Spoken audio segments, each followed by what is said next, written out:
WhatsApp guys, क्या हाल चाल है आप सब लोगों के। आज मैं आपको एक क्लास 10th का बहुत अच्छा चैप्टर है जिसका नाम है पेयर ऑफ लीनियर इक्वेशन, मैं आपको आज ही पढ़ाऊंगा। और मैं वादा करता हूँ आपको ये सारा का सारा चैप्टर जितना भी मैं आपको कराऊंगा, जितने भी इसके पार्ट आएंगे वो सब आपको समझ में आ जाएगा, ये गारंटी है मेरी।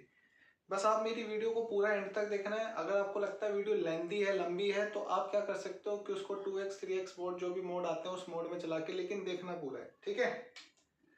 तो हेडिंग आप डाल लो, नोटबुक निकाल लो अपनी, उस पर लिख लो pair of linear equation. Class 10th में 2 वेरिएबल्स का पेयर ऑफ लीनियर इक्वेशन है, तो उसको हम कंप्लीट करते हैं, ठीक है। चलिए, पहले मैं आपको बता दूं पेयर ऑफ लीनियर इक्वेशन पढ़ना है, तो पहले लीनियर इक्वेशन बताता हूं क्या है। Linear equation, linear equation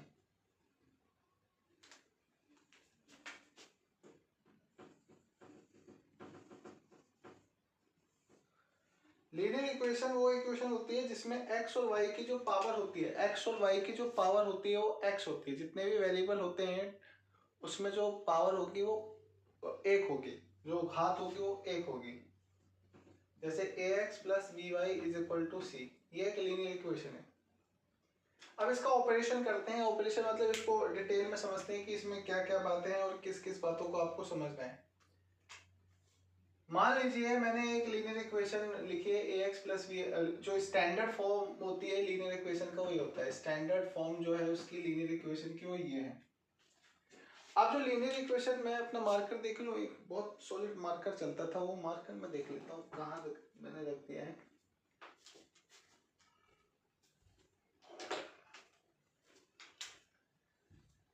standard form होती है, हाँ मिल गया जी। जो स्टैंडर्ड फॉर्म होती है लीनियर इक्वेशन की होती है ax plus b y is equal to c. अब इस स्टैंडर्ड फॉर्म का हम ऑपरेशन करते हैं, मतलब ये जो इक्वेशन लिखी है इसका ऑपरेशन करते हैं कि इसमें क्या क्या बातें हैं। जो a होता है ये होता है कोफिशिएंट ऑफ x। ये जो b होता है ये होता है कोफिशिएंट ऑफ y। ये जो c होता है इसको हम बोलते हैं कांस्टेंट। x और y जो होते हैं ये होते हैं आपके वेरिएबल। x और y जो होते हैं आपके होते हैं वेरिएबल। मतलब a और b जो है वो कोफिशिएंट है x एंड y रिस्पेक्टिवली। मतलब a जो है x का कोफिशिएंट है और b जो है वो y का कोफिशिएंट है। मतलब x का गुणांक, y का गुणांक, और c एक कांस्टेंट वैल्यू है। लीनियर इक्वेशन की जो स्टैंडर्ड फॉर्मेट होती है वो ये होती है। इसी को मैं आपको यहाँ लिख के दिखाता हूँ कि एक इक्वेशन लिखी 2x plus 3x plus 2y is equal to 6। तो 3 जो है ये कोफिशिएंट ऑफ x। अगर कोई पूछ ले 3, 2 जो है वो ये है कोफिशिएंट ऑफ y। अगर कोफिशिएंट ऑफ y पूछ ले तो 2। c जो है वो है कांस्टेंट कितना है c। और x और y क्या है वेरिएबल। x y क्या है आपके पास वेरिएबल। हमने इसका ऑपरेशन कर दिया बहुत अच्छे से कि एक लीनियर इक्वेशन में क्या क्या बन सकता है। अब मैं आपको बताता हूं कि ये जो लीनियर इक्वेशन है ये है दो वेरिएबल की। मतलब this is linear equation of two variable. This is linear equation of two variable. अब दो वेरिएबल कौन कौन से इसके अंदर, एक है x और एक है y। अगर मैं एक इक्वेशन और लिखूं लीनियर इक्वेशन, तो 3x plus 2y plus z is equal to 7। तो this is also linear equation with 3 variables. मतलब इसके अंदर 3 वेरिएबल हैं। कौन कौन से वेरिएबल है, x y और z, ये सारे के सारे वेरिएबल हैं। 3 जो है वो कोफिशिएंट ऑफ x, 2 जो है वो कोफिशिएंट ऑफ y, z जो है वो कोफिशिएंट ऑफ z। ये कोफिशिएंट इसका क्या होगा 1, सॉरी z का कोफिशिएंट 1 होगा। तो मतलब 1 क्या है कोफिशिएंट ऑफ z। और 7 क्या है कांस्टेंट। सी मतलब 7। तो मैंने आपको बताया ये है लीनियर इक्वेशन। मैंने एक स्टैंडर्ड फॉर्म बताई है। अब मैं आपको बताता हूँ कि लीनियर इक्वेशन के जो पहचाननी कैसे, आइडेंटिफाई कैसे करनी है कि कोई लीनियर इक्वेशन है। इसमें जो वेरिएबल होते हैं, वेरिएबल की पावर 1 होगी। वेरिएबल की पावर क्या होगी 1। वेरिएबल की पावर क्या होगी 1। वेरिएबल की पावर वेरिएबल की पावर कितनी होगी 1। यहाँ वेरिएबल कितना है x, x की पावर 1 है, हाँ जी, y की पावर भी 1 है। तो जितने भी वेरिएबल होंगे, जितने भी वेरिएबल होंगे उन सब की, ऑल वेरिएबल जितने भी वेरिएबल होंगे उनकी पावर क्या होगी 1। तो लीनियर इक्वेशन की एक सिंपल आइडेंटिफिकेशन ये है कि जब आप लीनियर इक्वेशन लिख रहे हो तो ax plus b y is equal to c के फॉर्म में, तो आपको ये समझना है कि उसकी पावर 1 होनी चाहिए। बाकी फ्रैक्शन में कोफिशिएंट हो सकते हैं, कांस्टेंट फ्रैक्शन में हो सकता है, कुछ भी फ्रैक्शन में हो सकता है, लेकिन वेरिएबल की पावर 1 ही होनी चाहिए। वेरिएबल जो है वो रूट में नहीं होना चाहिए, वेरिएबल जो है कोई इंटीजर इस टाइप से नहीं होना चाहिए, वेरिएबल जो है उसकी पावर क्या होनी चाहिए 1। देखिए मैंने क्या बात की है, आप इसका स्क्रीनशॉट लेके उतार लेंगे इसको। मैंने बोला है वेरिएबल की पावर क्या होनी चाहिए 1। अगर मैं यहाँ पर लिख दूं एक तरीके का लीनियर इक्वेशन में लिख दूं 2x plus 7y is equal to 6, तो ये लीनियर इक्वेशन है। क्यों? क्योंकि इसमें वेरिएबल कौन कौन से हैं, वेरिएबल आपके पास x और y है और दोनों की पावर क्या है, दोनों की ही पावर 1 है, दोनों की ही पावर क्या है 1। तो this is linear equation, this is linear equation, this is linear equation. अब मैं एक बात और बताता हूं आपको, कोफिशिएंट आपको बता दिया, लीनियर इक्वेशन की आइडेंटिफिकेशन। ये जो लीनियर इक्वेशन होती है एक तरीके की पॉलिनोमियल फंक्शन होता है, पॉलिनोमियल फंक्शन भी होता है। अब पॉलिनोमियल फंक्शन क्या होता है, पॉलिनोमियल फंक्शन होता है, अब इसके अपने अलग प्रकार होते हैं, linear polynomial, quadratic polynomial, cubic polynomial. तो ये एक पॉलिनोमियल फंक्शन है, वो पॉलिनोमियल फंक्शन जिसमें वेरिएबल की पावर 1 होती है, मतलब that polynomial function having power of variables is 1 is known as linear equation. तो लीनियर इक्वेशन में मैं अगर कहूं कि वो पॉलिनोमियल जिसमें वेरिएबल की पावर, जितने भी वेरिएबल होते हैं वेरिएबल की पावर जो 1 होगी, उस पॉलिनोमियल फंक्शन को हम लीनियर इक्वेशन या लीनियर फंक्शन कहते हैं। एक लीनियर फंक्शन, एक लीनियर इक्वेशन में जितने भी वेरिएबल होंगे, मैं बार बार उसी बात को रिपीट कर रहा हूं कि जितने भी लीनियर एक फंक्शन होंगे, लीनियर इक्वेशन होंगी, उसमें जो वेरिएबल होगी उसकी पावर 1 होगी।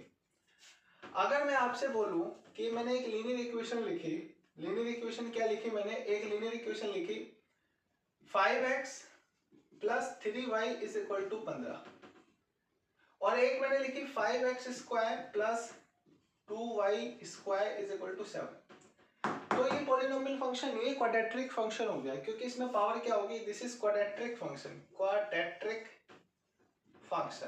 ये क्वाड्रेटिक फंक्शन हो गया आपका, ये आपका लीनियर फंक्शन हो गया, क्योंकि लीनियर फंक्शन में इसमें जो x और y की पावर, वेरिएबल की पावर क्या है, 1 है। अब मैं आपको और एक छोटी सी अच्छी सी बात बताता हूं, मुझे पता है आपको समझ में आ जाएगा, ये आपने उतार लिया होगा। बात यह है कि अगर आपके पास किसी इक्वेशन में 2 वेरिएबल हैं और उनकी यूनिक सॉल्यूशन निकालने, मैं आपको इंट्रोड्यूस कर रहा हूं खाली लीनियर इक्वेशन के बारे में, पेयर ऑफ लीनियर इक्वेशन पढ़ाने, तो लीनियर इक्वेशन का एक ब्रीफ इंट्रोडक्शन और बहुत सारा अच्छा सा ब्यौरा दे रहा हूं जिससे आपको चैप्टर समझने में आसानी हो। बात समझ लो ना। अब देखिए मेरी बात सुनिए, मैंने एक इक्वेशन लिखी 2x plus 3y is equal to 6, और मैं कहूं इसका यूनिक सॉल्यूशन निकालो, इसका क्या निकालो, यूनिक सॉल्यूशन निकालो। तो इस वाली लीनियर इक्वेशन का, ये लीनियर इक्वेशन है क्योंकि वेरिएबल की पावर 1 है और आगे कोफिशिएंट और कांस्टेंट सब कुछ सेटिस्फाई कराता है ax plus by is equal to c को।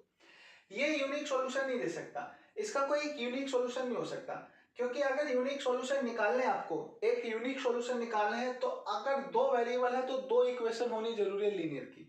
क्योंकि आप देखो ना, आप x की वैल्यू अगर 0 पुट करते हो तो y की वैल्यू कितनी आ जाएगी, 2, x की वैल्यू 0 पुट करोगे 2 plus 0 3y is equal to 6, ये इधर चला जाएगा 0, 3y इज इक्वल टू कितना हो जाएगा, 2 हो जाएगा ना।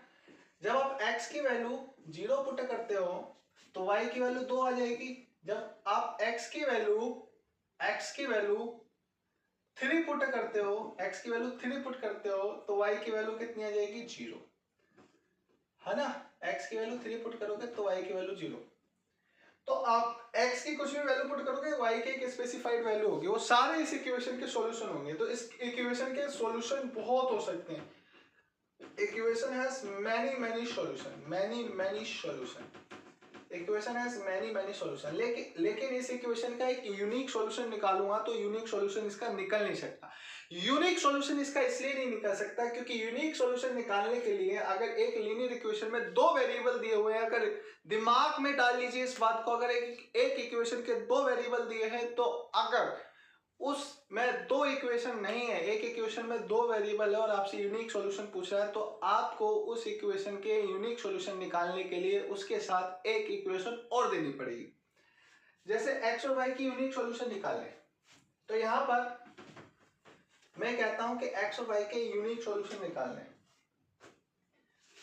2x plus 3y is equal to 6, एक इक्वेशन ये लिखी, या मैं लिख देता हूं 5, और एक लिखी 5x plus 3y, 5x plus y is equal to y, 2y is equal to 7। मैं कहता हूं इस इक्वेशन के यूनिक सॉल्यूशन निकालो, तो इस इक्वेशन में x और y के एक यूनिक सॉल्यूशन निकलेगा, x और y की एक यूनिक सॉल्यूशन निकलेगा।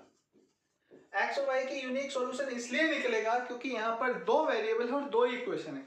अगर मैं आपको बोलूं 2x plus 3y, 2x plus 3y is equal to z is equal to 3 2 5 6, x plus y plus z is equal to 3, x plus 2y is equal plus z is equal to 4, और मैं कहूँ इस equation के unique solution निकालो, मतलब x y z के unique solution, एक ऐसी वैल्यू बताओ x y z की जो तीनों इक्वेशन को सेटिस्फाई कराए, तो इसके भी यूनिक सॉल्यूशन निकल सकते हैं, इसके भी यूनिक सॉल्यूशन निकल सकते हैं, क्योंकि तीन इक्वेशन है और तीन वेरिएबल है, तीन इक्वेशन और तीन वेरिएबल। तो आपको जितनी भी वेरिएबल्स की वैल्यू की यूनिक सॉल्यूशन निकालने हैं, जैसे यहाँ पर दो वेरिएबल है और दोनों की यूनिक सॉल्यूशन निकालने, तो आपको दो इक्वेशन देनी पड़ेगी। मेरी बात आपको समझ में आ रही होगी। अब छोटी छोटी बातें हैं जिसको हम पुटिंग करके देखते हैं कि आपको कितना बात समझ में आती है। मतलब ये है कि मान लीजिए यूनिक सॉल्यूशन पे जाने से पहले मैं थोड़ी सी आपको इक्वेशन की फॉर्मेशन सिखाता हूं। आप जो भी इक्वेशन दी होगी, जो भी इक्वेशन आपको दी होगी, उस इक्वेशन को कोशिश करो एक ax plus by is equal to c के फॉर्मेट में लेकर आओ। अब उसको लेके कैसे आना है, एक इक्वेशन है x plus 9/2y is equal to 6। अब देखो ये इक्वेशन थोड़ा डिफिकल्ट लगती है, 10th क्लास में 10th के लेवल पे लगता है कि यार ये बहुत टफ इक्वेशन आ गई। तो इस टफ टाइप की इक्वेशन को आपको सिंप्लीफाई कैसे करना है, आप क्या करो, आप फ्रैक्शन में देखो 2 दे रखा है, सबको 2 से इंटू कर दो, सबको 2 से इंटू कर दो, इसको भी 2 से इंटू कर दोगे, 9/2y को भी 2 से इंटू कर दोगे, और 6 को भी 2 से इंटू कर दोगे, तो हो जाएगा 2x, इससे कट जाएगा 9y इज इक्वल टू 6 दूनी 12। देखो बन गई ना ax plus by is equal to c के फॉर्मेट, इक्वेशन फॉर्म हुई। हाँ सर होगी।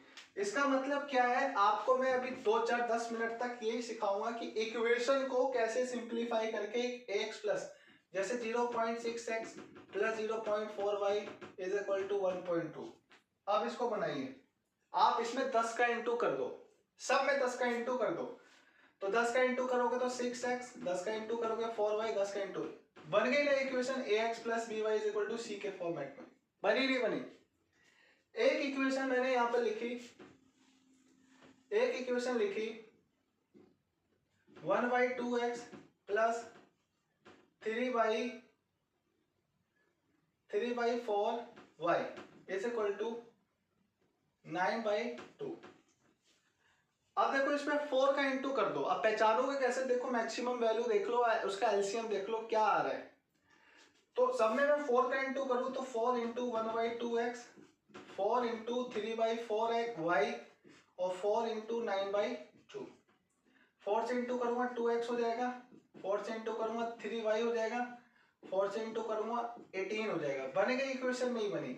मतलब जो भी इक्वेशन दी होगी आपको, पहले मैं आगे बढ़ने से पहले इक्वेशन का सिंप्लीफिकेशन तो सिखा दूं, मुझे पता है आप कितने इंटेलिजेंट, आपका दिमाग कहां तक चलेगा, तो मैं उस हिसाब से आपकी तैयारी करा रहा हूं। आगे चलते हैं, आगे चलते हैं, सॉल्व करके दिखाता हूं आपको। आपको दिया है find the value of x, मान लो फाइंड द वैल्यू ऑफ, आपको बोला find the value of x, if y is equal to 2, if y is equal to 2, 2x plus 3y is equal to 7। आपको एक इक्वेशन दे दी, इसमें आपको एक छोटी सी बात बोली है, y की वैल्यू 2 दे रखी है, x की वैल्यू निकालिए। बताओ कैसे निकालोगे? बिल्कुल सिंपल है, x की वैल्यू निकालनी है, y की वैल्यू 2 दे दी इज इक्वल टू 7, 2x यहाँ है 7 माइनस 6, 2x यहाँ है 7 में से 6 गया 1 और 2 को नीचे ला दूंगा 1/2, तो x की वैल्यू कितनी आ गई 1/2। अब मान लीजिए आपसे बोला इसी टाइप का एक क्वेश्चन और बोल देता हूं, मैं करा देता हूं कि 5x plus 3y, 5x plus 3y is equal to 15। आपसे बोला कि y की वैल्यू ज्ञात कीजिए, x की वैल्यू दे रखी है 2, तो आप कुछ नहीं करोगे, x की जगह 2 लगा दोगे, यहाँ पर जहां से x है वहां पर 2 पुट कर दोगे, 5 into 2 plus 3y is equal to 15, मतलब जहां मैंने x था वहां मैंने क्या लगा दिया 2। अब ये क्या हो जाएगा 5 दूनी 10, 3y is equal to 15, 3y is equal to 15 minus 10, y is equal to 5, y is equal to 5/3, x की वैल्यू पुट करी तो आपसे यूनिक सॉल्यूशन अगर पूछेगा तो एक की वैल्यू दे देगा, अगर एक इक्वेशन है तो फिर आपको एक वैल्यू देनी पड़ेगी उसको, अगर स्पेसिफाइड वैल्यू चाहता है तो। अब इसके बाद